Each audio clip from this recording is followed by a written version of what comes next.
Семья моя была музыкантом. Папа был киокистом, ну, и импровизатором, как в то время, сами сочиняли. И музицировали постоянно в нашем доме. Такие, как вот Ибрай Туманов, Мусурманкул Молдавасанов, Харамолдо Розов и все остальные знаменитости акыны Кыргызстана. И, конечно, это музицирование не прошло даром, оно отпечаток оставило во мне и на всю нашу семью. Но направление в этом получили только, то есть мы продолжили с сестрой Салимой. Она первая начала музицировать, и мама ей подсказала, надо петь. Она стала петь просто для себя, в кругу, по просьбе гостей. Затем были в гостях профессионалы с музыкального училища, они порекомендовали ей учиться в музыкальном училище. У кыргызов есть такая пословица: «Атын атасагуту сүйнет». То есть отец Саид Ата был великим музыкантом, корифеем кыргызской музыкальной культуры. Сейчас в истории золотыми буквами осталось его уже имя.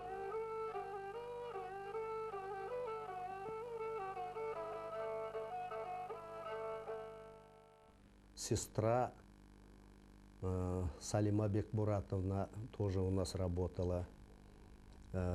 Весь кыргызский народ помнит. И недавно смотрел свою фонотеку и нашел несколько записей. Прекрасный был голос. Правда, она была концертирующим музыкантом.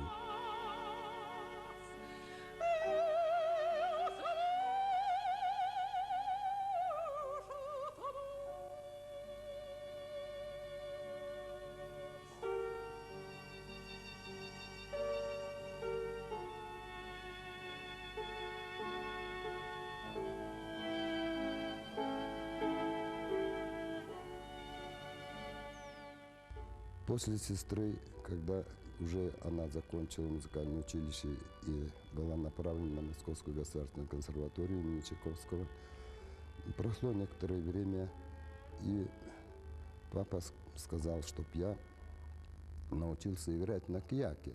Я буду тебя учить. Ну, я ему сказал, говорю, папа, там учиться трудно, наверное. И не хотелось. И однажды пришел к нам в гости Абдлас Молдыбаев. Он говорит, Сайтовка, надо его учить. И вот так сложилась наша судьба. И он был директором, что мне повезло. Ой, выбирай любой инструмент. Там пианино стояло. Я посмотрел на это пианино. Мне не понравилось. Там скрипка. Скрипка, ну, я тоже не обратил внимания. В общем, начал на пианино. И однажды сестра говорит, пойдем в филармонию. Там приехал скрипач. Оказывается, это впоследствии я узнаю, это был знаменитый Юлиан Ситковецкий, ну, мирового класса скрипач, вот, очень одаренный, романтического направления. И я сидел на полу, настолько много было народу. В раннем возрасте мне удалось услышать живьем его исполнение. И на следующий день я пришел к папе, я ему сказал, он говорит, иди к Салиме. Салиме пришел, мы пришли к Молдыбаеву, я просто сказал, не хочу на этом фортепиано, а хочу на этой скрипке. Вот это вот и сложилось. В то время, в годы войны, было сложно, и все эвакуированные, в основном с Украины, с России, приезжали, все принимали всех эвакуированных в Кыргызстан, Средняя Азия. И к нам тоже хорошие педагоги приезжали, но они бывали временно.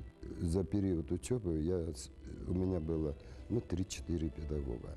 Не раз был у нас в гостях Мураталы Куренкеев, он к нему тоже ездил.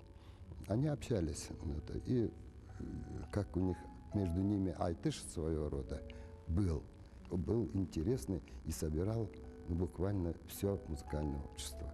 Это, я помню, просто невероятное было тогда. Вот так развивалось творчество, так же, как и прикладное искусство, вот, народное творчество, народное сказание, вот, эпосы. Вот они в таких музыцируях они зарождались. Они же импровизировали, они сочиняли сами. Вот это вот очень большой отпечаток. Они никогда не готовились, чтобы вот надо спеть что-то, нет. И, конечно, когда он свою знаменитый паризат пел, я еще поправки ему делал. Я говорю: пап, здесь ты не так, а вот так бы лучше было все. Он: отстань, не так. А однажды сестра говорит ему: тут слова немножко надо заменить. А? Да? Он да. Встал, пошел через 3 дня. Салима, пойдем послушай. Аллы Тухумбаева пошел. Поправь мне слова. Это его были слова. И меня: иди сюда.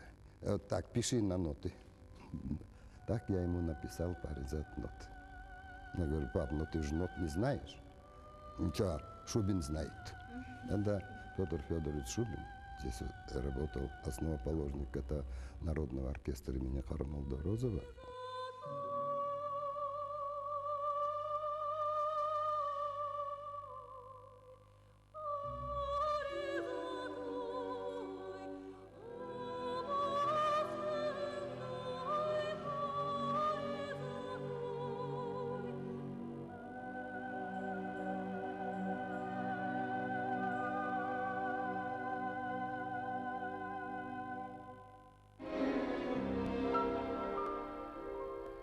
Выступать на сцене — это какое-то было неудержимое желание.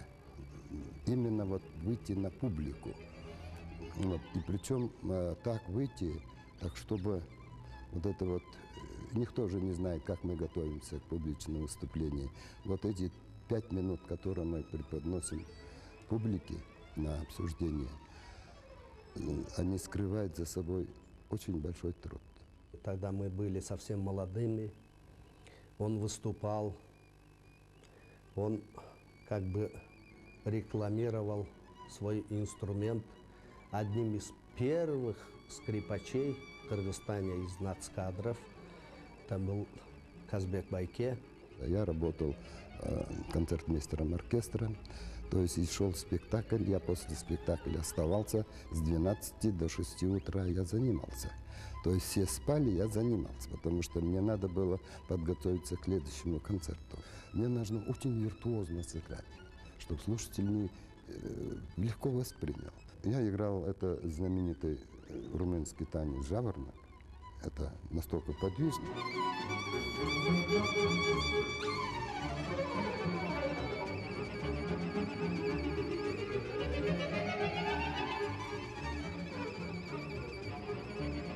Маэстро заходил Думахматов ко мне в класс. Я работал в музыкальном училище.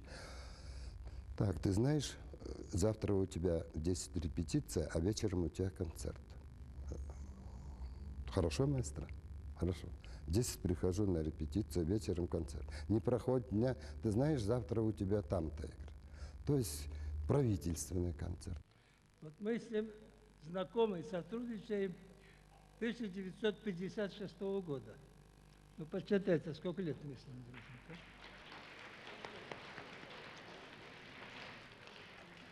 Он выдающийся скрипач. В то время не было в Средней Азии, Киргизии, Казахстане, Узбекистане сильнее скрипача, чем он. Потому он виртуоз скрипач. Мы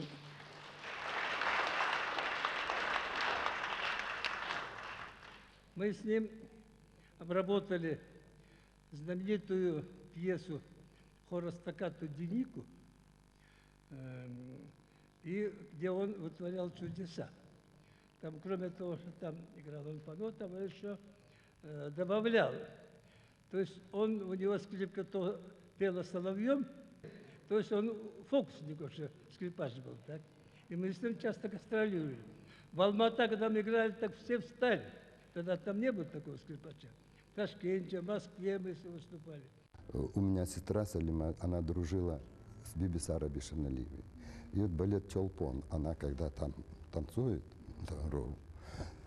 я стоя играю соло, только одна скрипка играет. Стоя. Я встаю всегда, я как солист стою в оркестре.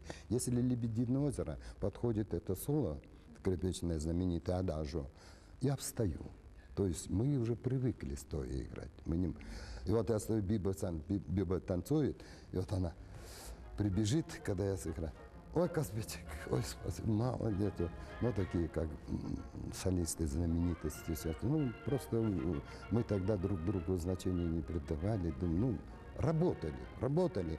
Но оказывается, мы подходим к тому, что сейчас этого нет. Просто я вам смело заявлю. Сейчас другое направление. Пошли только какие-то авангардисты. Какие-то... Я считаю, что исторические традиции мы должны сохранить. Этот Кармен должен быть Кармен. Лебединое озеро должно быть лебединое. То, что создал Эмиль Золя, до сих пор живет. То, что создано Сократом, до сих пор пользуемся. Особенно запомнился мне всесоюзный конкурс, который проводили в Ереване. Мне посчастливилось сидеть рядом с Давидом Федоровичем Ойстрахом и Леонидом Борисовичем Коганом.